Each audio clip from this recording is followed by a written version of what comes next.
প্রথমেই আমরা কাজী নজরুলের আজকে প্রভাতকালীন অনুষ্ঠানের মাধ্যমে আমরা আমাদের কবি কাজী নজরুল ইসলামের মূর্তিতে আমরা মালা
জ্যৈষ্ঠ, ইংরেজিতে 26শে মে, আমরা কাজী নজরুল ইসলামের জন্মদিন উদযাপন করছি। আজকের এই 11ই জ্যৈষ্ঠ তার জন্মদিন, এবারে 128তম জন্মদিবস। মালদা শিল্পী সংসদের পক্ষ থেকে প্রত্যেকবারই আমরা তার গানে নাচ, তার কবিতা আবৃত্তি, বিভিন্নভাবে আলোচনা, তার মাধ্যমে আমরা এই দিনটি উদযাপন করি।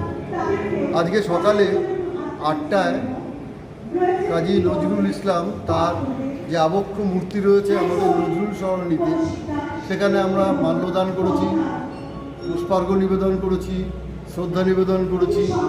ইংলিশ বাজার মিউনিসিপ্যালিটি এবং মালদা শিল্পী সংসদের পক্ষ থেকে সকল শিল্পীরা, এবং সন্ধ্যায় জেলা গ্রন্থাগারের সহযোগিতায় আমরা জেলা গ্রন্থাগার মালদা তার বইবাগানে আমরা সান্ধ্য সাংস্কৃতিক অনুষ্ঠানের মাধ্যমে কবিকে শ্রদ্ধা জানাচ্ছি।